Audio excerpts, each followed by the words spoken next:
దేవుడు రెండో అవకాశం ఇచ్చేవాడు. తిరిగి ప్రభు దగ్గరికి రావచ్చు. ఇది నేను చేయగలను నమ్ముతున్నావా? జవాబేంటి? ఇల్లు కట్టువారు నిషేధించిన రాయి మూలకతల రాయి, ఇది ప్రభు వల్లనే కలిగను, ఇది మన కన్నులకు ఆచారం. ఖాళీ చేతులతో ఆయన దగ్గరికి వెళ్ళినప్పుడు ఆయన వాటిని నింపుతాడు. ఇది మనుషులకు అసాధ్యం, దేవుడికి సాధ్యం. మీరు అనుమతిస్తే ఈ మాటను గురించి మత్తయి సువార్తలో ప్రస్తావించబడిన అనేక సందర్భాల్లో ఒక 5 మాత్రమే గమనానికి తీసుకురావాలని కోరుతున్నాను. ఇది అనేది బైబిల్లో మనకు సాధారణంగా పరిచయమైన మాట. ఉదాహరణకి ఆదికాండం 28వ అధ్యాయంలో యాకోబు అన్నాడు, ఇది దేవుని మందిరమే కానీ వేరే కాదు, ఇది పరలోకపు గవినే. అలాగే ఇది అనే మాటల గురించి బైబిల్లో ఓ పుస్తకంలో ప్రస్తావించబడిన దాన్ని ఆలోచించడానికి ఆరంభిస్తేనే 66 పుస్తకాల్లో సంగతులు పరిగెరుకోవటానికి బహుశా సమయం కుదరదు అనుకుంటా. దేవుని వాక్యపు నిధి అలాంటిది. అలాంటి దాంట్లో పరిగెరుకోవటానికి చిరు ప్రయత్నాలు మనం చేస్తూ ఉన్నాం. ఇక్కడ మత్తయి సువార్తలో చెప్పబడిన ప్రస్తావనలో 5 మాత్రమే మీ గమనానికి నేను తీసుకురావాలని కోరుతున్నాను. మొదటిది, మత్తయి సువార్త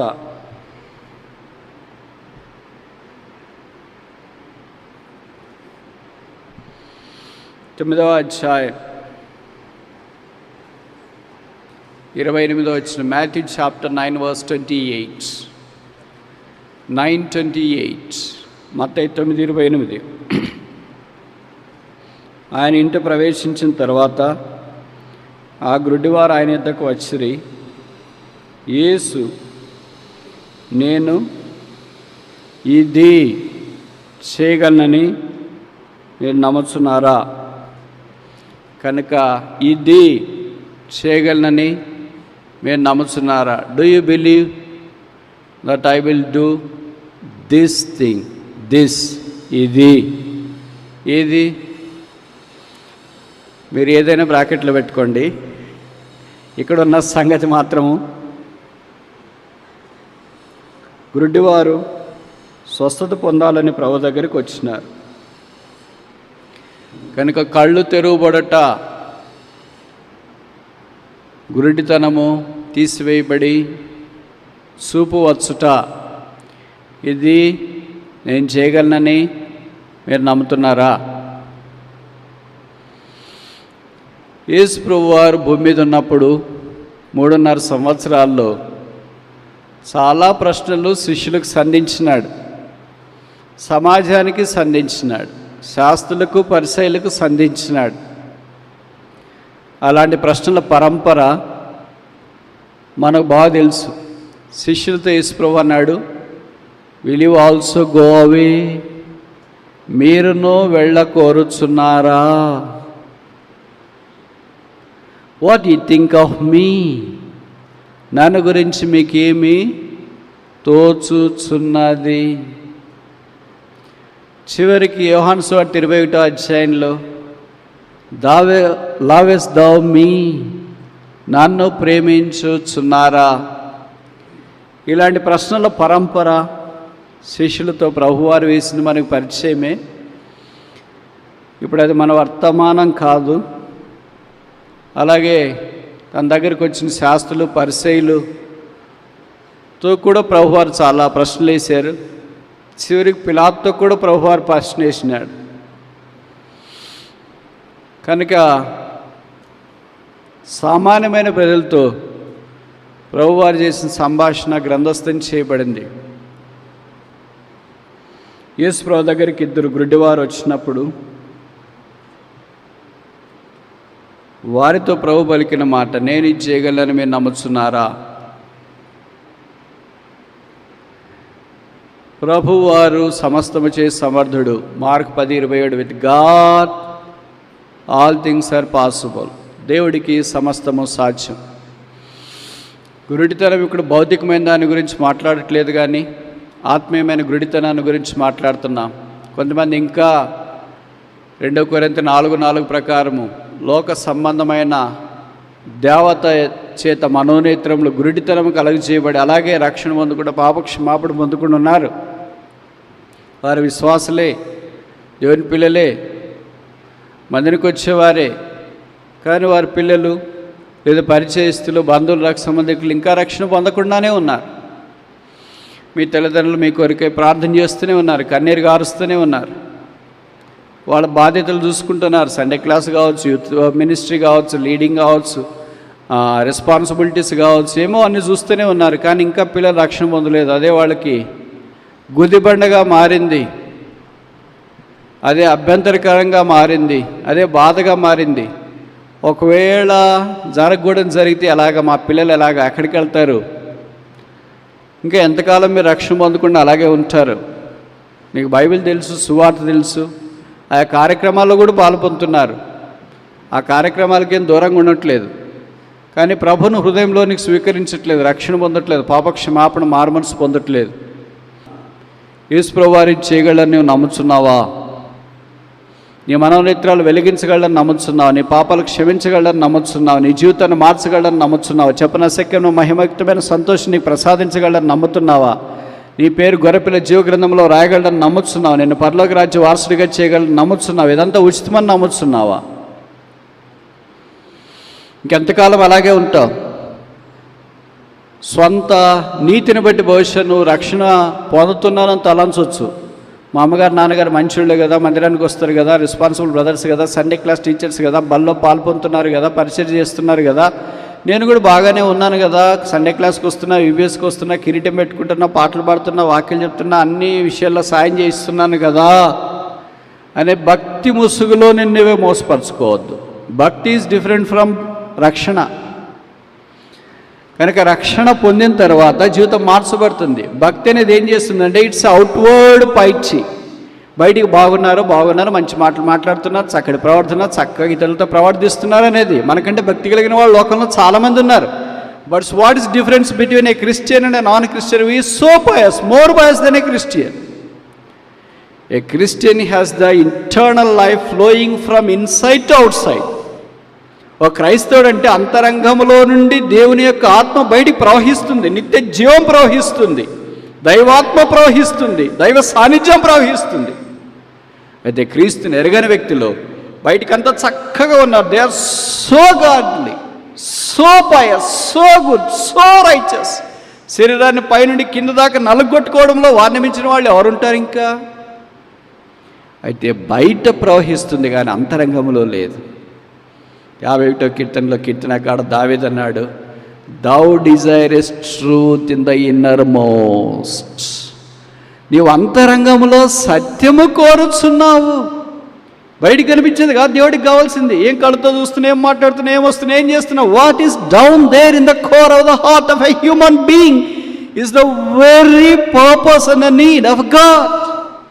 if God is there right in the core of a human heart, then God is enthroned in that life. అంతరంగంలో దేవుడు సింహాసనాసనుడైతే దేవుడు ఆ జీవితాన్ని నడిపిస్తాడు. God will navigate. He will be the GPS for that life. ఇప్పుడు మీకు అర్థమైంది అనుకుంటే చాలామందికి భక్తికి క్రైస్తవ్యానికి తేడా తెలుస్తుందా?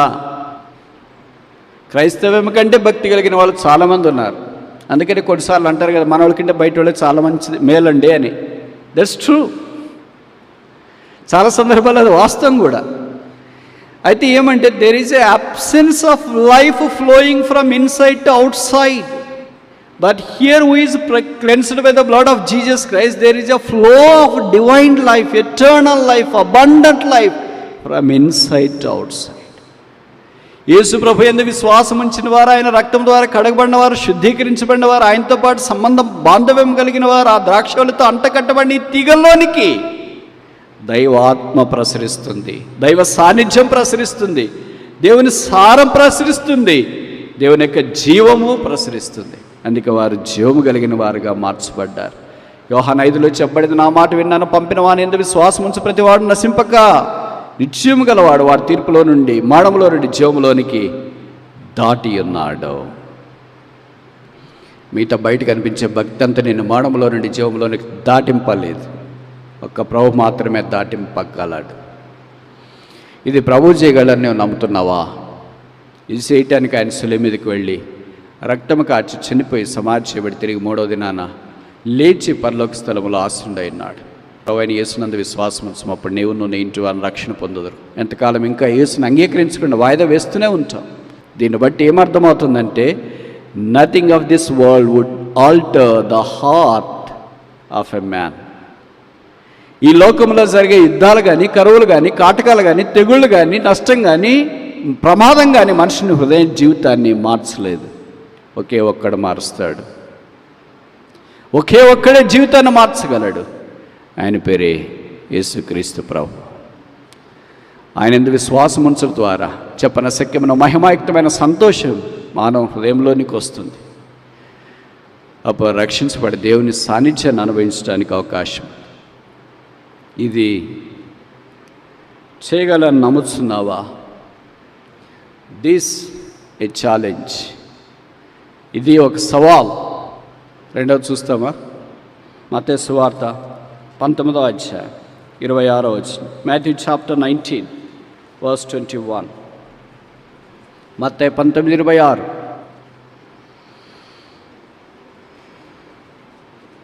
యేసు వారిని చూచి, ఇది మనుషులకు అసాధ్యమే కానీ దేవునికి ఏంటి? ఇది అంటే పైన రాశారు. యేసు తన శిష్యులను చూచి, ధనవంతుడు పరలోక రాజ్యంలో ప్రవేశించుడు దుర్లభమని మీతో నిశ్చయముగా చెప్తున్నాను. ఇంకా 16వ వచనం నుండి అంటే, ఒక యవనస్తుడు బోధకుడా, నిశ్చయం పొందడానికి నేను ఏ మంచి కార్యం చేయలేని పరుగున యేసుప్రభు దగ్గరకు వచ్చి, భవిష్యత్తు వీధిలో వేరే సువార్తికులు రాశారు, మోకరించి ప్రభుని ప్రశ్న అడిగారు, మంచి కార్యం గురించి నన్ను ఎందుకు అడుగుతున్నావు అని ప్రభు మాట్లాడుతూ వచ్చినాడు. సరే, విడవక మంచి మంచి మంచి ఏం మంచి చేయాలో చెప్పండి అని అంటే ప్రభు మంచి చెప్పడానికి ఆరంభించినాడు. మంచి హృదయంలోనే చెడ్డదని ఉంటే బైబిల్లో రాయబడింది కదా, హృదయం మోసకరమైంది, ఘోరమైన వ్యాధి కలది. How can good thing come out of the wicked heart? Because any outcome depends upon the origin. What is the origin? Wickedness. What should be the outcome? Wickedness. ఆవిర్భావం ఏంటి? దుష్టత్వము. బయటికి రావాల్సింది ఏంటి? దుష్టత్వము. ఇక బైబిల్లో రాయబడి హృదయం మోసకరమైన హృదయంలో నుండి మంచి కార్యం ఎలాగొస్తుంది? So strange, illogical. ఇదర మనుషుడు అదే ఆలోచిస్తున్నాడు. తన హృదయం చెడుదని గ్రహించకుండా, what best I can do, what good thing I can do, see all best things I am doing, how can a bad person do a best thing? ఒక చెడిపోయిన వ్యక్తి శ్రేష్టమైన కార్యాలు అలాగే చేస్తాడు. That's impossible. చెడిపోయిన వ్యక్తి బాగు చేయబడితేనే మంచి కార్యాలు చేయడానికి అవకాశం ఉంటుంది. ఆ బాగు చేయబడే స్థలమే మేము పరిచయం చేస్తున్నాం, ఆ వ్యక్తినే మేము పరిచయం చేస్తున్నాం. అందుకే మార్క్స్ వర్డ్స్లో చెప్పబడింది కదా, ఈయన సమస్తమును బాగుగా చేసినాడు. He had made all things well. ఒకే ఒక్కడు సమస్తాన్ని బాగుగా చేయగలడు. ఆయన పేరే యేసుక్రీస్తు ప్రభు. ఆయన హృదయ పరిశోధకుడు. చెకుముక్కు రాత్రి లాంటి గట్టి గుండెను కూడా మాంసపు గుండెగా ఆయన మార్చి క్రొత్త మనసు దయచేసి ఆధ్యాత్మికమైన జీవన స్రవంతిలోనికి ఆ మనిషిని ఆయన తీసుకొని రాగలడు. ఇటు ధనవంతుడే, భక్తి కలిగిన వాడే, బహుశా పిల్లప్పటి నుండి సండే క్లాస్కి వెళ్తున్నాడేమో, ఎందుకంటే బాల్యం నుండి ఇవన్నీ నేను చేస్తున్నానని చెప్పాడు. బాల్యం నుండి చేసేవాళ్ళు చాలా అర్థం అనుకుంటా సండే క్లాస్కి వెళ్తే తప్ప. కనుక వాళ్ళ అమ్మగారు నాన్నగారు కూడా సండే క్లాస్ టీచర్స్ ఏమో మనకు తెలియదు. ఎందుకంటే తల్లిదండ్రులు సన్మానిస్తున్నారంటే బాల్యం నుండి చేస్తున్నానని చెప్పాడు కదా. మనం బాల్యం నుండి కొన్ని చేస్తుంటాం కానీ ఇది మాత్రం చేయం. తల్లిదండ్రులు అంటే మనకు పట్టినట్లు ఉంటాం. బట్ ఈ యవనస్తుడు తల్లిదండ్రులు కూడా సన్మానించేవాడు. ఒకటి ఏంటంటే, నాకు తెలిసి ఈయనకి పెళ్లి కాలేదు అనుకుంటా, లేకపోతే భార్యను కూడా బాగా చూసుకునేవాడు. ఎందుకు పెళ్లి కాలేదని చెప్తున్నాడంటే, పెళ్ళైనవాడు ఇంత ధైర్యం చేసి ప్రభు దగ్గరికి రాలేడు తెలుసా. ఇంత ధైర్యం చేసి తెగించి వచ్చినాడంటే ఏం బాదిరి లేకుండా, తాడుతోలకు లేకుండా ఉంటేనే ఏదో దైవాన్వేషణ, సత్యాన్వేషణ, జిజ్ఞాస ఇలాంటి పదాలు ఏదో కొన్ని పెట్టుకొని ఓషే ప్రభు దగ్గరికి వచ్చాము. అదే పెళ్ళి అంటే దెబ్బకి సెట్టే కూర్చోబెట్టింటుంది ఇంట్లోనే. ఏంటి అన్వేషణ అని బయటికి వెళ్తున్నావు, మంచి బోధకుడని ఆయన దగ్గరికి వెళ్తున్నావు, ఇక్కడ సంసార సాగరం ఈదడమే గొప్ప సంగతి, ఇక్కడే కూర్చో, మిగతాది ఏం చూడాల్సిన పని లేదు, కావాలంటే ఆయన మన ఇంటికి ఒకసారి పిలిపించి భోజనం పెట్టేసి పంపిస్తాం కానీ అని చెప్పింటదేమో. కనుక మెట్టికి ఏం జరిగిందంటే, నేను ఒకడే ఒకడున్నాడు కనుక సత్యాన్వేషణ, జిజ్ఞాస, మొత్తానికి అన్వేషణ హృదయంతోన ఈ మంచి చేసేవాడు ఇంకా మంచి చేయలేని పరుగున ప్రభు దగ్గరికి వచ్చిన. ప్రభు మంచే చెప్పాడు. ఏం మంచి? నీ ఆస్తి అంతా అమ్మి నాకు ఇవ్వు అని చెప్పలేదు. See the fundamental difference between the present speakers and the speaker of the speakers. ప్రస్తుత కాలంలో మీరు చూసే మాలాంటి బోధకులకి, టీవీ బోధకులు కావచ్చు, యూట్యూబ్ బోధకులు కావచ్చు, ఏ బోధకులైనా కావచ్చు, మీరు చూసే బోధకులకి, వాక్యంలో ఉన్న బోధకులకి తేడా చూడండి. ఇప్పుడు ఎవరండి ఇలాంటి ధనవంతుడు వచ్చి మాలాంటి వాళ్ళని అడిగినాడు అనుకోండి, ఏం చెప్తాం? ఆస్తి అమ్మేసి ఇక్కడ తెచ్చి ప్రభు సన్నిధిలో ప్రార్థన చేసి పంపిస్తామని చెప్పింటాం. విచిత్రం ఏంటంటే అలాంటి వాళ్ళు మా దగ్గరికి రారు తెలుసా.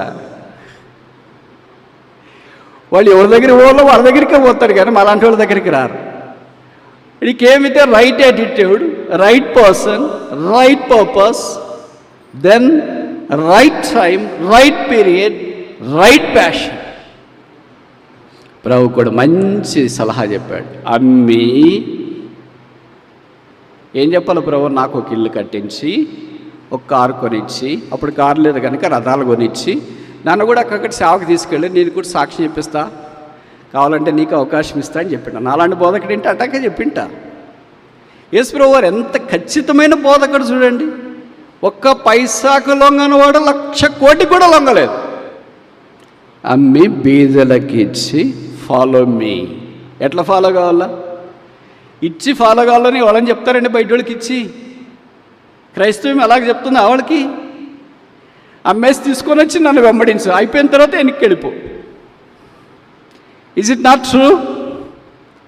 జోబుల నిండా, డబ్బుల నిండా, బ్యాంకుల నిండా అన్ని డబ్బులు ఉండేదాకా రెండు బ్రదర్ రెండక్క, అయ్యో అక్క మీరు లేకపోతే ఎట్లా అక్క అని కూర్చోబెట్టి ప్రార్థన చేసి, చేతులు పెట్టి వాళ్ళ మీద ప్రార్థన చేసి, అభిషేకం ఇచ్చి, కొబ్బరి నూనె ఇచ్చి, కట్చేపులు ఇచ్చి, ఇంకా ఎప్పుడైతే డబ్బులు అయిపోయినాయి, బ్యాంక్ బ్యాలెన్స్ అయిపోయింది, నగలన్నీ అయిపోయినాయి, నిలువ దోపిడీ చేసినారు అని అనుకుంటున్నారో, వాళ్ళు ఫోన్ చేసినా కూడా లిఫ్ట్ చేయట్లేదు, వాళ్ళు వస్తామన్నా కూడా ఇంటర్వ్యూ ఇవ్వట్లేదు, వాళ్ళు పలకరించినా పట్టించుకోవట్లేదు, వాళ్ళకి బాగాలేదన్నా రావట్లేదు. ఏమంటే అయ్యో చాలా బిజీ, ఇప్పుడు రాలేకపోతున్నాం. మరి అప్పుడు ఎట్లాగ వచ్చినారు? అప్పుడు నిండుగా ఉన్నాయి, ఇప్పుడు అయిపోయినాయి. What a magnanimous difference the speakers of today and the speaker of the speakers of the Bible. బైబిల్లోని బోధకుడైన యేసుప్రభు వారికి ప్రస్తుత బోధకులకి ఎంత తేడా ఉంది చూడండి. ఇవన్నీ మీరు చూస్తున్నారు. This is the spirit of Christ. ఈ స్పిరిట్ని మీరు వెంబడించకుండా కాని ఆత్మను మీరు వెంబడిస్తున్నారు. ఎవరైనా ఇలాగ చెప్తారండి? పక్కనున్న శిష్యులు నాలాంటి వాడు ఉంటే ఏం చెప్పింటాను? గేహజీ మాదిరి యేసుప్రభు పక్కకి వెళ్ళిన తర్వాత ఆయన ఏదో పొరపాటులో చెప్పింటాడయా, ఇరా ఎంతుంది ఆస్తి, కావాలంటే మా 12 మంది పేర్ల మీద రిజిస్ట్రేషన్ చేసి ఆయనకు వద్దంటే, అంటే మాకు చేసి ఇచ్చిన ఆయన కూడా మేము పెట్టుకుంటాం అనుకో, అది వేరే విషయము. ఇలా చెప్పింటారేమో కదా. ఆయనతో పాటు శిష్యులు కూడా ఉన్నారు, బైబిల్లో రాయబడింది. ఆయన యొక్క సారం వారిలోనికి వెళ్ళింది. దేవర్ నాట్ గెహజీస్, వారు గెహజీలు కాదు. తిరిగి గెహజీలు అంటే ఖచ్చితంగా వెనకబడి ఉంటారు. ఈ ధనవంతుడు బైబిల్లో రాయబడింది కదా, వాడు ముఖము చిన్న బుచ్చుకొని వెళ్ళిపోయేటప్పుడు ఊరికి వెళ్ళిపోయింటారు. 12 మందిలో ఎవరో ఒకళ్ళు వెళ్ళింటారు కదా, ఎవరో ఒకళ్ళు చెప్పింటారు కదా. పేతురుస్థానంలో నేనే ఉన్నారు, ఆడు వెళ్ళిపోతున్నాడు సైలెంట్గా, నువ్వు వెళ్ళి సైలెంట్గా మనకు కావాల్సినవన్నీ తీసుకుని రా, సైలెంట్గా యేసుప్రభువు కూడా తెలియకుండా అని చెప్పింటాం మేము. ఈ 12 మంది దే స్టూడ్ స్టిల్. ప్రభు దగ్గర అక్కడే నిలబడినారు. They are the people who made the world upside down. వారు ప్రపంచాన్ని తలకిందులు చేసిన వారు. మనమే తలకిందులు అయిపోతే ప్రపంచమే ఎలాగ తలకిందులు అవుతుందండి? మనకు వచ్చే సమస్యల్లో, పోరాటాలు, ఇబ్బందులు, భర్తతో, భార్యతో, పిల్లలతో, పొరుగు వారితో, వాళ్ళతో, వీళ్ళతో మనం ఏం చెప్తాం? తలకిందులు అయిపోయిందండి జీవితం. మనకే తలకిందులు అయిపోతే లోకం ఎలాగ తలకిందులు అయింది? ఎంత తేడా ఉంది చూడండి మనకి, బైబిల్లో వాళ్ళు భక్తులకి. ప్రభువారు మంచి పనే చెప్పాడు, యవనస్తుడు కూడా మంచిదే అడిగాడు. మరి ఆస్తి అమ్మేసి బీదలకి ఇచ్చేసి వెంబడించమంటే ఏం బాధ వేసింది ఏంటి? ఆయన ఖచ్చితంగా కార్పొరేట్ క్రిస్టియానిటీకి సరిపోతాడు అనుకుంటా. Not for a Christ centred Christianity. అయ్యో ఖాళీ చేతులతో ఎలాగ రావాలా? ఖాళీ చేతులతో ఎలాగ వెంబడించాలో? ఖాళీ చేతులతో మీ వెంబడి వస్తే ఇంకేమైనా ఉంది? ఎప్పుడు ఫాస్టింగ్ ప్రేయర్ అంటారు, కొండ మీదకి తీసుకెళ్తారు, సముద్ర తీరానికి తీసుకెళ్తారు, ఆ ఇంటికి తీసుకెళ్తారు, ఈ ఇంటికి తీసుకెళ్తారు. అలాగుంటే మాకు ఆకలి వేసినప్పుడు పక్కనకి వెళ్ళి క్యాంటీన్లో ఎక్కడైనా తిని రావాలంటే కొద్దిగానే డబ్బులు ఉండాలి కదా. మీరు ఎప్పుడో రొట్టెలు చేపలు పెట్టేదాకా ఉండాలంటే కష్టమని. His heart was towards the money but not towards the master. Money centred man, not mastered centred man. నిర్వహించండి. యేసుప్రభు దగ్గరకు వచ్చి యేసుప్రభును అనుభవించుకుని వెళ్ళిపోయినాడంటే, ఒకవేళ రక్షణ పొందలేదనుకో జీవితకాలం, తెలియదు మనకి. ఇక్కడున్న వచనం బట్టి అయితే ఆయన రక్షణ పొందలేదు. తర్వాత ఏమైనా రక్షణ పొందినాడో లేదో తెలియదు. ఒకవేళ రక్షణ పొందకపోతే తీర్పు దినాన ధవళ సింహాసనం ఎదుట ఆ యవనస్తుని పేరు పిలిచినప్పుడు వచ్చినాడు అనుకో. ఇంతకుముందు భూమి మీద యేసుప్రభుకి ఎంత క్లోజ్గా ఉన్నాడు. అసలు యేసుప్రభుతో ఇంటర్వ్యూ కావాలని ఎంతమంది పడినారు.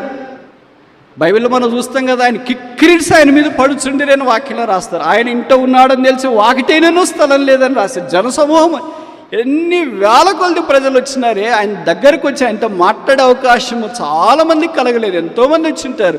ఆయనతో మాట్లాడాలా, ఆయనతో ప్రార్థన చేయించుకోవాలా, ఆయన పాదాలు తాకాలా, లేదా ఆయన వస్త్రం చెంగుముట్టాలా, ఎంతోమంది వచ్చినారు. But many have failed, many haven't had that privilege. But this young man had the privilege, but ఈ ఫ్రస్ట్రేటెడ్ ద ప్రివిలేజ్. ఈ యవనస్తునికి ఆధిక్యత కలిగింది కానీ దాన్ని వ్యర్థపరుచుకున్నాడు. చాలామంది యవనస్తులు యేసుప్రభుకి అలాగే చాలా దగ్గరగా ఉంటారు. విశ్వాసులు యేసుప్రభుకి చాలా దగ్గరగా ఉంటారు. కానీ ప్రభు ఏదో చెప్పాడు వారికి, ఆయన చెప్పలేదు, వాళ్ళే అడిగారు. Fault is not with God, fault is with you, because it is you who asked and he answered, and it's your duty to follow what is said. ఏం చెప్పాడో అది మనం అమ్మడించడం అనేది, అనుసరించడం అనేది మన బాధ్యత. మనం అడక్కోకుండా ఉంటే యేసుప్రభు వచ్చి ధనవంతుని దగ్గర తలపు కొట్టేసి, ఏంటే నీకు చాలా ఆస్తుంది కదా, నన్ను అమ్మడించాలనుకుంటున్నావు, అమ్మేసి బీదలకి ఇచ్చేసి నన్ను అమ్మడించిపోని యేసుప్రభు రాలేదు వాళ్ళ ఇంటి దగ్గరికి. ఈ హిమ్సెల్ఫ్ వెంట్. అలాగే మనం చాలాసార్లు ప్రభు దగ్గరికి వస్తాం, ఎంత భక్తితో ప్రార్థన చేసి, ప్రభువా నీ చిత్తమే, ప్రభువా నీ చిత్తమైతే ఈ చదువు, నీ చిత్తమైతే ఈ ఉద్యోగం, నీ చిత్తమైతే ఈ అమ్మాయి, నీ చిత్తమైతే ఈ అబ్బాయి, నీ చిత్తమైతే ఈ పరిచర్య. ప్రార్థన మాత్రం అంత చిత్తమే.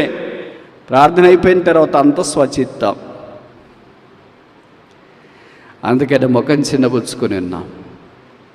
అందుకని సిగ్గే మనకు తగింది. అందుకని ప్రభు దగ్గరికి రాలేకపోతున్నాం. ఇది మనుషులకు అసాధ్యం, దేవుడికి సాధ్యం. గుర్తించుకొని ఆ ప్రకారంగా మనం ముందుకెళ్ళాలని కోరబడుతున్నాం. The cost to follow the Lord Jesus Christ it's not a full baskets, but it's so heart penetrating to say it's empty hands. Do you believe this?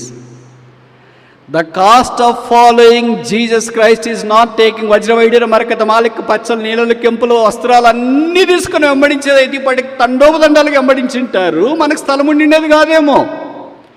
The cost of following Jesus is with empty hands. Now he gives the challenge. Who are there who can say that I am empty handed, I want to follow you? రిక్త హస్తాలతో నేను నిన్ను వెంబడించాలని కోరుతున్నాను. అదే Abraham చేసిండేది. That is called faith. అదే ఈ యవనస్తుడు చేయలేకపోయాడు. That's called unbelief. అదే అపనమ్మకం అంట. మనము ఎంతో కొంత మీ దగ్గరుండి తీసుకున్నాడంటే చాలామంది అమ్మడించింటారు. ఏదో మన దగ్గరుండి తీసుకుని వెళదాంలే, ఖాళీగా ఎందుకు వెళ్ళడం అని. ఇప్పుడు ప్రభు ఏం చెప్పాడండి? ఖాళీగా రండి. నన్ను అమ్మడించాలని కోరేవాళ్ళు, నాకు పరిచయం చేయాలనుకునేవాళ్ళు, కమ్ ఎంప్టీ హ్యాండెడ్. ఎంప్టీ హ్యాండెడా అంటే ఎంత నమ్మకం ఉంచాలి ఆయన మీద? There must be 100% faith in him and 100% trust in him. Otherwise empty handed person will never follow him like a child. పిల్లలు మీరు చూసింటారు కదా, భార్య కానీ భర్త కానీ వాళ్ళిద్దరు బయటికి పోతున్నప్పుడు ఎవరి డబ్బులు వాళ్ళ దగ్గర ఉంటాయి. కొంతమంది దగ్గర ఎక్కువ ఉండొచ్చు, కొంతమంది దగ్గర తక్కువ ఉండొచ్చు. భర్త దగ్గర ఎక్కువ ఉండొచ్చు, భార్య దగ్గర తక్కువ ఉండొచ్చు, కానీ షేర్ చేసుకుని ఉంటారు. అది మంచికో చెడుకో వాళ్ళు ఇచ్చింటారు. ఒక్కడు మనం ఎక్కడైనా మిస్ అయిపోయినా, నువ్వు డబ్బులు ఉంటే ఆటోలో ఇంటికన్నా వెళ్తావు, క్యాబ్లో ఇంటికన్నా వెళ్తావు అని కొంతైనా వాళ్ళు డబ్బులు ఇచ్చింటారు. మరీ అమాయకంగా డబ్బులు లేకుండా భర్తను వెంబడించే స్త్రీలు బయటికి వెళ్ళినప్పుడు చాలా అరుదు ఈ దినాల్లో. అయితే పిల్లలు మాత్రం సాధారణంగా చిన్న చిన్న పిల్లల వాళ్ళ దగ్గర ఏమో జేబులో డబ్బులు ఉండవు, ఎక్కడ డబ్బులు ఉండదు. Just follows because there is mom, there is dad. వాళ్ళ నాన్నగారు అమ్మగారు ఉన్నారు కనుక వాళ్ళు అలాగే వెంబడించేస్తారు. Because they will take care of all my needs. That's what God expects from all of us. దాని అర్థం ఏంటంటే మనకున్న ఆస్తులన్నీ అమ్మేసి కానకపెట్లో పడేసి తీసుకొని రమ్మని ప్రభు చెప్పట్లేదు. The cost of being empty to be found at the feet of Jesus Christ is the wealth we receive from him. నేను చెప్పే మాటలు ఇది కొంత కష్టంగా ఉండవచ్చు. మన ప్రభుని వెంబడించట్లో చెల్లించే క్రయము ఖాళీ చేతులతో ఆయన దగ్గరికి వెళ్ళినప్పుడు ఆయన వాటిని నింపుతాడు. అందుకే మనకు తెలుసు కదా, యోహాను సువార్త 2వ అధ్యాయంలో ఖాళీ రాతి బాణాలు ఉన్నాయి. దేవుడి పని చేయటానికి ఆ ఖాళీ రాతి బాణాలు కోరుతూ వచ్చి మన మధ్యలో కూడా దేవుడు అలాగే పని చేయాలని కోరుతాం. This is the cost. ఇది క్రైమ్, ఇది వేళ. మనం ఎలాగ చెల్లించలేకుండా ఉంటాము, ఉన్నంతకాలం అలాగే ప్రభుని వెంబడించట్లో తెప్పిపోతుంటాం. What is our cost in following? ఆయన వెంబడించట్లో మన క్రయం ఏంటి? 3వ చూస్తామా? మత్తయి సువార్త 21. Matthew chapter 21 verse 42. Matthew chapter 21.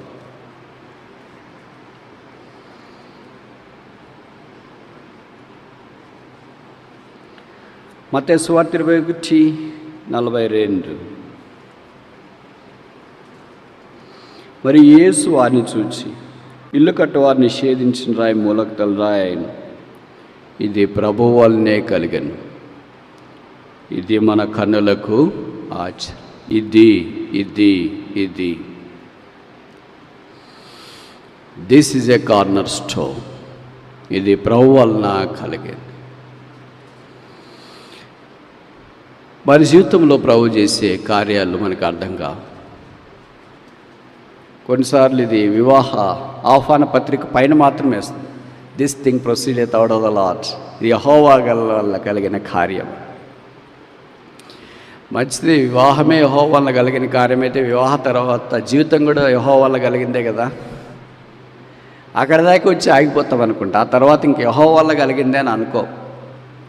సందేహం లేకుండా మన పొరపాట్ల ద్వారా కూడా చాలా మనం నష్టాలు సంపాదించుకోవచ్చు, చాలా పోరాటాలు మనం తెచ్చుకోవచ్చు. అది యెహోవా కలిగిన కార్యము, అది ఆశ్చర్యం. ఆత్మ సంబంధమైన మందిరముగా దేవుడు మనల్ని కట్టాలని కోరుతున్నాడు. అందుకే నిషేధించబడిన రాయి మూలకు తలరాయి అయింది. మీకు తెలుసు కదా, ఈ రాయి అనే మాట సాధారణంగా యాకోబు 28వ అధ్యాయంలో కళలో మనకు పరిచయం చేస్తున్నాడు. ఆయన బెర్షెబా నుండి హారాను వైపు వెళ్తున్నప్పుడు దాదాపు 3 రోజులు ప్రయాణం చేసిన తర్వాత ఒక చోటుకు వచ్చి ఒక రాత్రిని తలగడగా చేసుకొని నిద్రపోయాడు. బహుశా నీకు తలదిండి లేకపోతే నిద్ర రాదేమో. కొంతమందికి అలాగే ఉంటుంది. తలదిండి లేకపోతే నిద్ర రాని వాళ్ళు కొంతమంది ఉంటారు, తలదిండి ఉంటే నిద్ర రాని వాళ్ళు కూడా కొంతమంది ఉంటారు. అందుకే తలదిండి చాలా అవసరం అనుకునేవాళ్ళు రైళ్ళలో ప్రయాణం చేసిన, విమానాల్లో ప్రయాణం చేసిన ఏదో ఒకటి తీసుకుని వెళ్తూనే ఉంటారు. ఈయన కూడా ఇంట్లో గుడారంలో ఉన్నవాడు కనుక తలదిండి లేకుండా నిద్ర రాలేదు. అందుకనే రాయి తలగడగా చేసుకుని, అది నిషేధించబడింది. అది మూలకు తలరాయి అవుతుందని ఇలా ఏం అవగాహన లేదు ఆయనకు. ఏదో తలదిండి ఉంటే చాలని అనుకున్నాడు. ఒక రాయి తలగడగా చేసుకుని రాత్రి నిద్రపోయాడు. ఉదయం లేచిన తర్వాత ఏ రాత్రిని తలగడగా చేసుకున్నాడు? The pillow has become a pillar. That is called sanctuary of God. A pillow has become a pillar. ఒక తలదిండు స్తంభమైంది. ఆయనే చెప్పాడు ఇది దేవుని మందిరం అవుతుంది. ఇప్పుడు ప్రశ్న ఏంటంటే, ఆ రాయి ఎక్కడుంది? ఎక్కడుంటేనేమో ఆ రాయితో మాకేమైనా మనం అనుకుంటాం. ఎందుకంటే మనకి ఏదైనా ఆత్మీయమైంది చాలా చులకన కదా. We take serious things light and light things very serious. Light things very serious అంటే ఎవరైనా మనల్ని తిట్టారనుకో, ముందుకు జరిగి కూర్చోండి, వరుసల్లో కూర్చోండి, అది ఇదంటే చాలా సీరియస్గా తీసుకుంటాను. నన్నే అన్నారు, అంతకాలం నుండి వెళ్తున్నా, వాళ్ళ పని వాళ్ళు చేసుకోవచ్చు కదా, మమ్మల్ని ఎందుకని అలా అని. Take it light. మీకు నచ్చితే దానికి విధేయత చూపించండి, మీకు నచ్చలేదు కదా, సరే మీ ఇష్టం. దాన్ని సీరియస్గా తీసుకొని బయటికి వెళ్ళి డిస్కషన్ పెట్టి, ఇంటికి వెళ్ళి డిస్కషన్ పెట్టి, ఫోన్ చేసి మాట్లాడి, ఇంత అవసరం లేదు దానికి. Don't take light things very serious and take serious things very serious. కానీ సీరియస్ థింగ్స్ మనం సీరియస్గా తీసుకోం. ఆత్మీయమైన విషయాలన్నీ మనం సీరియస్గా తీసుకోవాలి. కానీ so strange that we take serious things very light. ఆత్మీయమైన విషయాలు చాలా తక్కువగా తీసుకుంటాం. యాకోబు ఆ రాత్రిని తలగడగా చేసుకున్నాడు. తర్వాత బలిపీఠం కట్టేటప్పుడు 32వ అధ్యాయంలో 35వ అధ్యాయంలో ఆ రాత్రిని వాడి కట్టాడు. దాని తర్వాత బైబిల్ పండితుల అభిప్రాయం ఏంటంటే, సొలొమోను మందిరం కట్టేటప్పుడు ఆ యాకోబు తలగడగా చేసుకున్న రాత్రిని తీసుకుని వచ్చి దానిని మూలరాయిగా కార్నర్ స్టోన్గా పెట్టి అప్పుడు దేవుని మందిరం కట్టాడంట. తర్వాత జరిగిన సంగతి నాకంటే మీకు బాగా తెలుసు అనుకుంటా. బబులోను రాజులు వచ్చి మందిరం దాడి చేసి మందిరంలో సామాగ్రి అంతా ఎత్తుకెళ్ళారు. ఎత్తుకెళ్ళింటే మంచిది, దాంట్లో ఎవడో భక్తి కలిగినోడు ఉంటాడు కదా, వాడు చెప్పేసాడంట, పాత్రలో ఉపకరణాలు అవబట్టుకున్నారేంటి, వెండి బంగారం అసలైన సిసలైంది ఇది ఉంది, ఏది మూలరాయి అసలైన సిసలైన ఎందుకంటున్నాడు, దీని మీద యాకోబు నూనె పోసాడు. This pillow shall be a pillar. కనుక ఇది మనతో ఉండాలని దాన్ని తీసుకెళ్ళాడట. తీసుకెళ్ళిన తర్వాత అది అక్కడి నుండి బబులోన్లో నుండి స్పెయిన్కి వెళ్ళి, స్పెయిన్ నుండి స్కాట్లాండ్ వెళ్ళి, స్కాట్లాండ్ నుండి all roads lead to Rome అని ఒక సామెత ఉంది. దారిలన్నీ రోమ్కి వెళ్తాయంట. అలాగే ప్రపంచంలో పేరెన్నికి గన్న సంపద అంతా, విజ్ఞానం అంతా ఒకే స్థలానికి చేరుతుంది.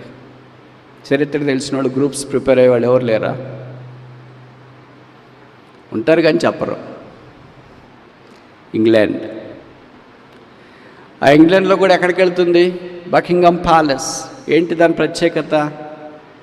అక్కడే రాణిగారు ఉంటారు, రాజుగారు ఉండేది అక్కడే. దాంట్లో వెస్ట్ మినిస్టర్ ఒక స్థలం ఉంటుంది. ఆ స్థలంలోనికి వెళ్ళి ఈ రాతిని ఉంచినారు. బైబిల్ పండితుల అభిప్రాయం ఏంటంటే, ఇంగ్లాండ్ ప్రపంచాన్ని పరిపాలించడానికి హేతువు ఈ తలగడగా చేయబడిన రాయి. ఆ అభిషేకం యొక్క సామర్థ్యం అలాగానే. సరే, ఇప్పుడు ఒక దినాన్ని ఏం జరుగుతుందంటే, ఆ ఇంగ్లాండ్ దేశంలో ఉన్న ఆ రాతిని యెరూషలేం తిరిగి కట్టేటప్పుడు తీసుకుని వెళ్ళి దాన్ని యెరూషలేములో మరలా మూలకు తలరాయిగా చేసి దేవుని మందిరం కట్టబోతున్నారు అని. ఇదంతా చరిత్ర, ప్రవచనం.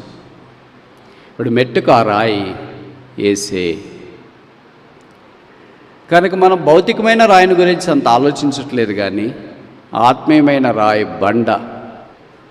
ఒక బండ వారిని వెంబడించను. 1 కొరింథీ ఆ బండ క్రీస్తే. చీల్చబడిన బండ, the rock of ages that cleft for us. ఆ బండలో నుండి ప్రవహించిన నీటిని ఇశ్రాయేలీయులు తాగారు. ఆయనే సంఘమునకు మూలమైన ముఖ్య రాయి. నిరాకరించినారు, తృణీకరించినారు, కాదనుకున్నారు. అయితే ఆయనే మూలరాయి అయ్యాడు. క్రీస్తు యేసు మూలరాయి అయి ఉండగా ఆయనతో పాటు సజీవమైన రాళ్ళుగా మనం ఆత్మ సంబంధమైన మందిరముగా కట్టబడుచున్నాము. అది ప్రాముఖ్యమైన సంగతి. ఆయన మూలరాయి అయితే మనకేంటంటే, ఆ మూలరాయి లేకపోతే మనం కట్టబడలేం. ఎందుకంటే మత్తయి సువార్త 16:18 యేసుప్రభువు అన్నాడు, I will build my church upon this rock, the gates of the hell shall not prevail against it. ఇక్కడ మీరు గమనించినారా వాడిన పదజాలం? పాతాళ లోక ద్వారము ఏకవచనం కాదు, పాతాళ లోక ద్వారములు అంటే పాతాళానికి ఏకవచనం ఒకే ఒక ద్వారం కాదు, చాలా ద్వారాలు ఉన్నాయి. పరలోకానికి మాత్రం ఒకే ఒక ద్వారం. There is only one gate to heaven, there are more than one gates to hell. పరలోకానికి ఒకే గుమ్మం ఉంది, పాతాళానికి మాత్రం ఒకటి కంటే ఎక్కువ గుమ్మాలు ఉన్నాయి. ఎన్ని 4 ఉన్నాయో, 12 ఉన్నాయో, 20 ఉన్నాయి, ఎన్ని ఉన్నాయి, చాలా చాలా గుమ్మాలు ఉన్నాయి. అయితే పరలోకానికి వెళ్ళడానికి ఒకటి. యోహాను 14:6 యేసుప్రభువు చెప్పాడు, నేనే మార్గము, నేనే సత్యము, నేనే జీవము, నా ద్వారానే అందుకే అపోస్తుల కార్యాలు 4వ అధ్యాయం చెప్పండి, మరి ఏ నామమున ఆకాశం క్రింద భూమి పైన ఏవైనా నామమున రక్షణ లేదు, ఈ నామమునే రక్షణ. ఆ నామమే రక్షించే నామం, ఉద్ధరించే నామం, మూలకు తలరాయిన నామం, సంఘాన్ని కడుతున్న నామం. మనం ఆత్మ సంబంధమైన మందిరంగా కట్టబడాలని దేవుడు కోరుతున్నాడు. కట్టబడాలంటే విధేయత చాలా ప్రాముఖ్యం. Submission is the hall mark for the sanctuary building. ఒక వ్యక్తి ఒక రాతిని తీసుకొని కట్టాలనుకుంటే ఆ రాయి ఇష్టపడాలా. నేను ఇక్కడ కట్టబడను, అక్కడ ఉండను, నేను కింద ఉంటా, నేను పైన ఉంటా, అక్కడ ఉంటా, పక్కన ఉంటా, గోడ దగ్గర ఉంటా, కిటికీ దగ్గర ఉంటాను, కుదరదు. ఆ కట్టే వ్యక్తికి ఎక్కడ కట్టాలో ఆయనకి తెలుసు కనుక ఆయన ఎక్కడ ఉంచితే అక్కడ ఉంచబడటానికి ఇష్టపడాలి. అలాగే ప్రభువు కూడా మనల్ని ఆత్మ సంబంధమైన దేవాలయముగా కట్టబడుతుండగా పరిశుద్ధాత్మ దేవుడు ప్రస్తుతము ఆయనతో కలిసి మనం పనిచేయటానికి ఇష్టపడేవారు ఉండాలి. మాస్టర్ బిల్డర్ ప్రభువు, నేర్పరైన శిల్పకారి, ఆయనతో కట్టబట్టడానికి మనం ఇష్టపడాలి. ఇది నాలో క్రైస్తవుల్లో చాలా లోపిస్తున్న లక్షణాలు. ఒకటి ఏంటంటే, చాలా ఉన్నాయి, అన్ని లోపాలే కదా. దాంట్లో ఒకటి ఏంటంటే సబ్మిషన్, హ్యూమిలిటీ, తగ్గింపు, విధేయత. ఒక మాట చెప్తే వినేవాళ్ళు చాలా అరదు. నేను నా జీవితంలో చూస్తుంటే ఎక్కడికి వెళ్ళినా చిన్న విషయాలే చెప్తుంటా, వింటే పొరపాటు నొట్టనుకో. నేను అనుకుంటే నేను చిన్న విషయాలు చెప్తున్నా, వినట్లేదంటే వాక్యం ఎలాగ వింటున్నారు అని, వాక్యం వింటారని ఎవరు అనుకుంటున్నారు అని మన లోపల నుండి ఒక శబ్దం వస్తుంది. అది కూడా కరెక్ట్ పాయింటే కదా. చిన్న చిన్న మాటలు విన్నప్పుడు వాక్యం గంటసేపు ఆగింటారు అని ఎవరో శేషం భవిష్యం వింటుండొచ్చు.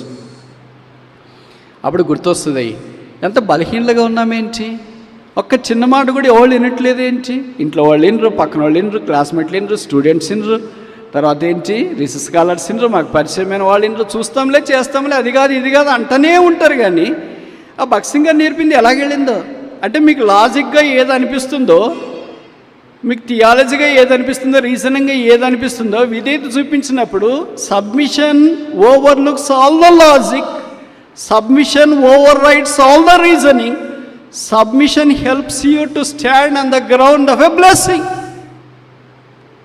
ఇది గుర్తించాలి. మనమేమనుకుంటాం, ఆ బ్రదర్ చెప్పేది తప్పగా ఉంది. ఒకవేళ if it is a technical thing it's okay, టెక్నికల్గా మాకు అంత అవగాహన లేదు కనుక సరే, మిగతాది ఏదైనా కూర్చోండి, రండి, ముందుకు జరగండి, వరుసల్లో కూర్చోండి, it is very simple thing. What is there to resist?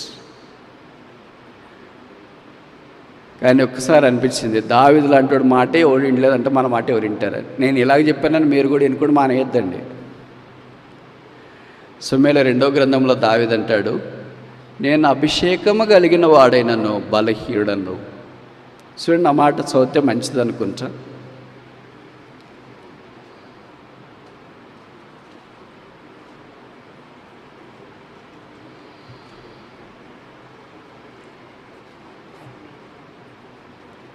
మూడవ అధ్యాయం 39, 2 Samuel chapter 3 verse 39. సమూయేలు 2వ గ్రంథం 3వ అధ్యాయం 39.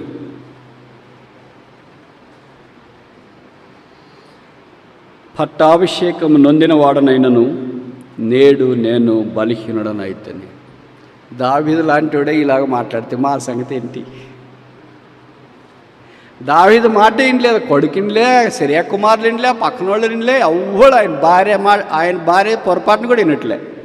పక్కన వాళ్ళని వింటారేమో కానీ ఆవిడ అస్సలు వినట్లేదు. కనుక దావీదు యొక్క ఘోష, నేను ఆ పట్టాభిషేకం కలిగిన వాడు, ఆయన రాజు, is a king anointed by a mighty prophet like Samuel, but he is so weak. ఆయన బలహీనుడే, అలాగే బలహీనుగా లేడు సుమా. వచ్చింది ఒకరోజు ఆయనకు కూడా దేవుడు బలాధిక్యత కలిగించినాడు. ఆయన సింహాసనం మీదకి వెళ్ళాడు. అప్పుడు ఇతర రాజులు సైతము ఆయన దగ్గరికి వచ్చి సాగిలపడ్డారు, కప్పం కట్టారు, శిస్తు ఇచ్చినారు, పన్ను వసూలు చేసినారు. 40 సంవత్సరాలు దేవుని హృదయానుసారుడైన మనుషుడిగా వాడబడుతూ వచ్చినారు. కానీ కొన్నిసార్లు ఇలాగ జరగవచ్చు. కనుక రక్షించబడిన వారు, పరిచయలో ఉన్నవాళ్ళు మన మాట ఎవరు వినట్లేదు అని బాధపడొద్దండి. మా మాట కూడా ఎవరు వినట్లేదు కనుక మేము అలవాటైపోయాం దీనికి.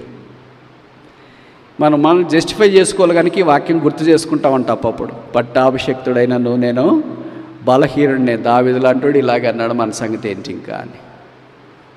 విచిత్రం ఏంటంటే, దైవ సాన్నిధ్యంలో ముఖ్యమైన మూలరాయితో పాటు మనమును కట్టబడుచుండగా ఇది దేవుని కట్టడమే. ఇది దేవుని మందిరమే అని గుర్తించట్లో విశ్వాసులు కొరత కలిగిన లోపం కలిగి ఉన్నారు. 3 విషయాలు చూసినా ఇప్పటిదాకా. ఇది ఇది ఇది. మొదటిది ఏంటి? ఇది చేయగలనని మీరు నమ్ముతున్నారా? This challenge. రెండవది, ఇది మనుషులకు అసాధ్యమే. దిస్ కాస్ట్, దీని విలువ. మూడవది, దిస్ కార్నర్ స్టోన్, ఈ ముఖ్యమైన మూలరాయి. 4-5 త్వరగా చూసి ముగిస్తామా? మత్తయి సువార్త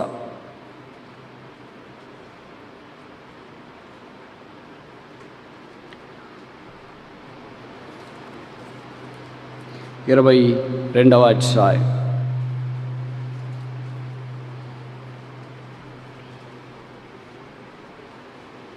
38వ వచనం.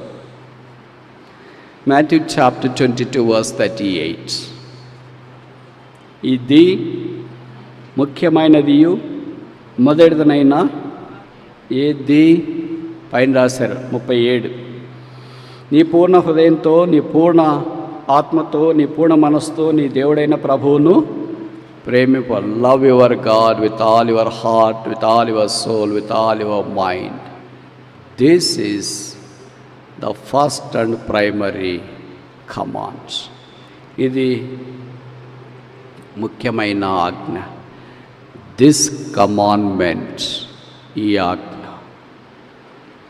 ప్రభు మనల్ని ప్రేమించినాడు అనేది ఆరాధన.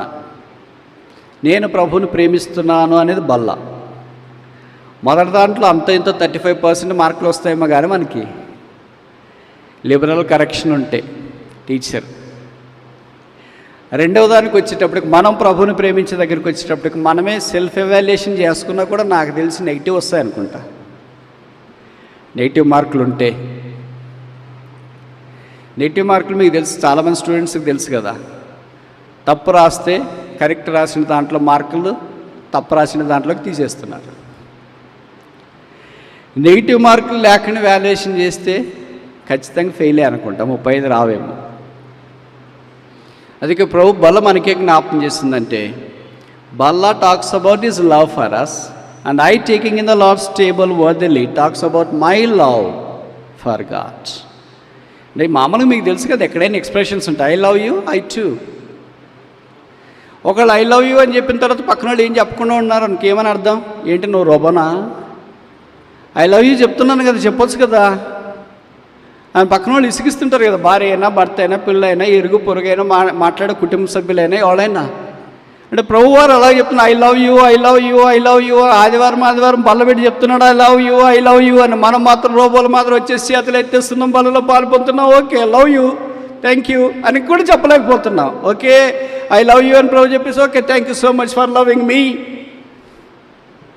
But what about your love? ఇప్పుడే కాదులే ప్రభు, చాలా టైం ఉంది, పరీక్షలు అయిపోతారని చెప్తా. పరీక్షలు అయిపోయిన తర్వాత what about you, I'm loving you అంటే ఉద్యోగం వచ్చిన తర్వాత చెప్తానులే ప్రభు. కొంచెం సాగదీస్తుంటారు కదా, నాకు టైం కావాలా, నాకు టైం కావాలా, నాకు టైం కావాలా, డెసిషన్ చెప్తానికి టైం కావాలని. అలాగే సాగదీస్తుంది, మనం కూడా, సంఘం కూడా సాగదీస్తుంది. ఇప్పుడే కాదులే ప్రభు అని. ఎందుకంటే ఆయన మనం ప్రేమిస్తున్నామని చెప్పడానికి ధైర్యం చేయలేకపోతున్నాం. మన నేరాలు ఘోరాలని మన కళ్ళెదుట 70 mm కనిపిస్తున్నాయి కదా, ఉదయం మొదలుకొని సాయంకాలం దాకా, సోమవారం మొదలుకొని శనివారం దాకా. ఎలాగ చెప్పాలా? ఒక విధంగా అది మంచిదే, కానీ ప్రభు ఇన్ని తరుణాలు ఇచ్చి I love you, I love you, I love you అని చెప్తున్నా కూడా పరీక్షలు అయిపోయినలే ప్రభు అని. పరీక్షలన్నీ అయిపోయిన తర్వాత ఉద్యోగం రానిలే ప్రభు. ఉద్యోగం అంతా వచ్చిన తర్వాత ఇప్పుడన్నా బ్రదర్ సిస్టర్ అంటే ప్రభు పెళ్ళి అయిపోయిన తర్వాత ఇంక చూసుకో అని. ఆయన చూసి చూసి చాలా అయిపోయింది. ఇప్పుడు 6000 సంవత్సరాలు నేను చూస్తూనే ఉన్నాడు. ఇప్పుడు కొత్తగా చూసేది ఏముంది? మనలాంటి వాళ్ళు ఎంతోమందిని చూసేసాడు. ఇంక తర్వాత చెప్తాం పిల్లలు అయిపోయేదాకా ప్రభా. పిల్లలంతా అయిన తర్వాత ఇప్పుడంతా 7 ఏళ్ళ శ్రమల కాలంలో ఉన్నాము. పిల్లలు అయ్యాక, పెళ్ళైన మొదలుకొని పిల్లలు అయ్యేదాకా 7 ఏళ్ళ శ్రమల కాలం వాళ్ళకి. పాపం తల్లిదండ్రులు 5 గంటలు, 4 గంటలు, 3 గంటలు నిద్రపోతారు రాత్రి పిల్లలు అయిపోయిన తర్వాత. అన్నీ సమర్పించుకొని వారు పిల్లలు మేస్తారు. తిరిగి అంతా అయిపోయిన తర్వాత ఏమంటారు ప్రభా ఇప్పుడు ఉద్యోగంలో చాలా బిజీ, ప్రమోషన్ వచ్చింది, తర్వాత అన్నీ ఉన్నాయి. రిటైర్డ్ అయిన తర్వాత చూడు, జీఎస్లో వచ్చి బ్యాగ్ తగిలించుకొని హైదరాబాద్ ఒకేసారి. ఎంతోమంది రిటైర్డ్ అయ్యి కావడానికి మునుపు ఇలాగే చెప్పేశారు. రిటైర్డ్ అయిపోయిన తర్వాత దిక్కలేదు, ఎక్కడ ఉన్నారో కూడా తెలియట్లేదు. కొంతమంది కింద ఉన్న కూడా వాళ్ళు ఏం చేయలేకపోతున్నారు. ఎందుకంటే షుగర్ ఉదయం లేచిన వెంటనే చెమటలు పట్టేస్తున్నాయి, బయటికి రావట్లేదు. ఇంకా బైబిల్స్ అని ఎప్పుడు తగిలేసేది? Is it not true? అడగండి వెనక పేషెంట్లు వాళ్ళని.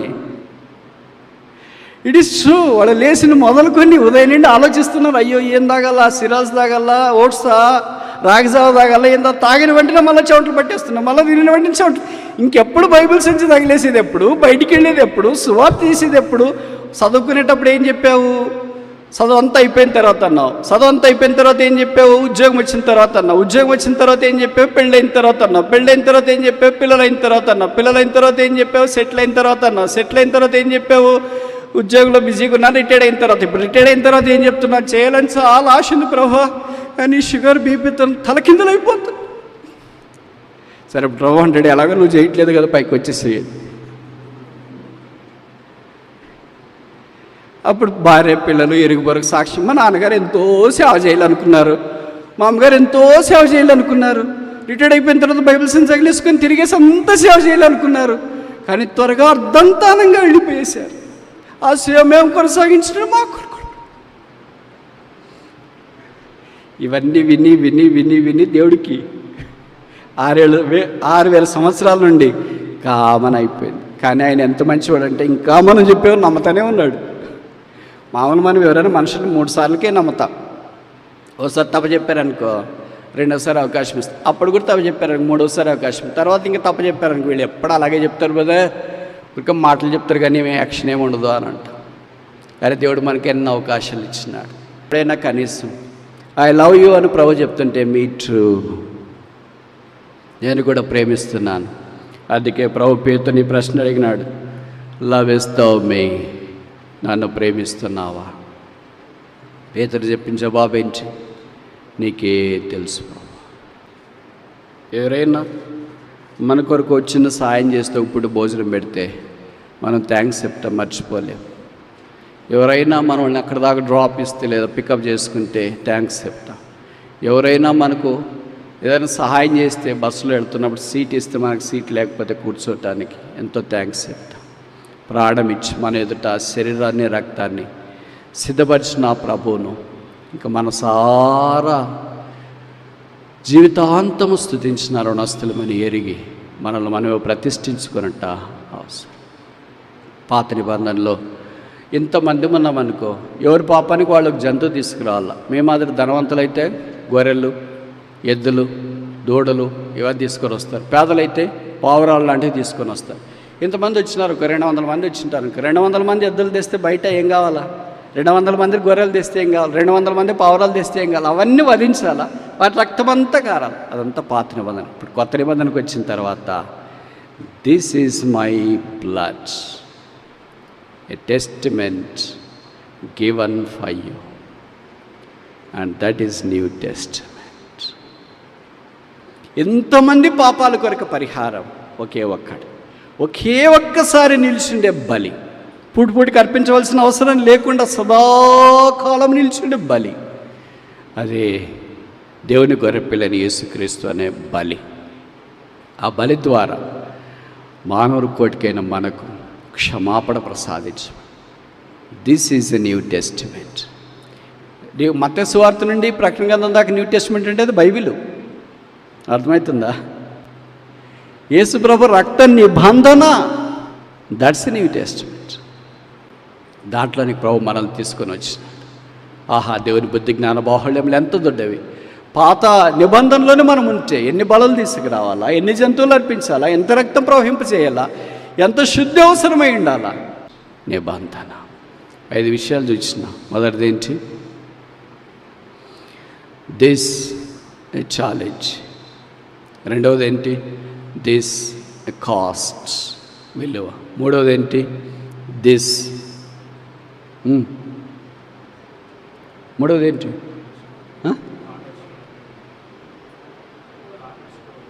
Corner stone, మూలరాయి.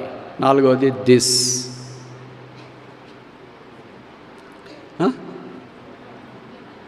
కమాండ్మెంట్స్.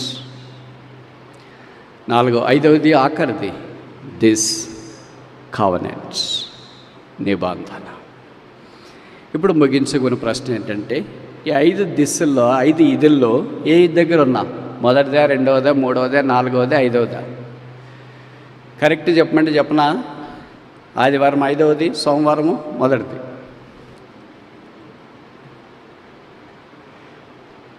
అంత కరెక్ట్గా ఎట్లా చెప్తారు బ్రదర్ అంటున్నారు కదా, అంతా ఒకటే కదా.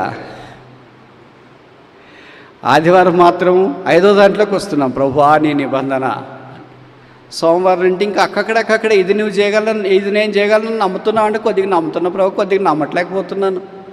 మా ఆయనకి నమ్ముతున్నా, మా ఆవిడకి నమ్ముతున్నా, మా పిల్లలకి నమ్ముతున్నా, ఇతరులకు నమ్మలేకపోతున్నాను. అక్కడి నుండి అపనమ్మకం ఆరంభమవుతుంది. సోమవారం నుండి శనివారం దాకా, మళ్ళీ ఆదివారం వచ్చిన తర్వాత ఎక్కడి నుండి వస్తుందో తెలియదు. కానీ మరలా 5వ ఇది అనే దాంట్లోనికి మనం చేరి వస్తుంది. ఎంత పడిపోయాం, ఎంత దేవుడికి దూరం అయిపోయాం. God is God of second chance. దేవుడు 2వ అవకాశం ఇచ్చేవాడు. తిరిగి ప్రభు దగ్గరికి రావచ్చు. ఇది నేను చేయగలను నమ్ముతున్నావా? జవాబేంటి?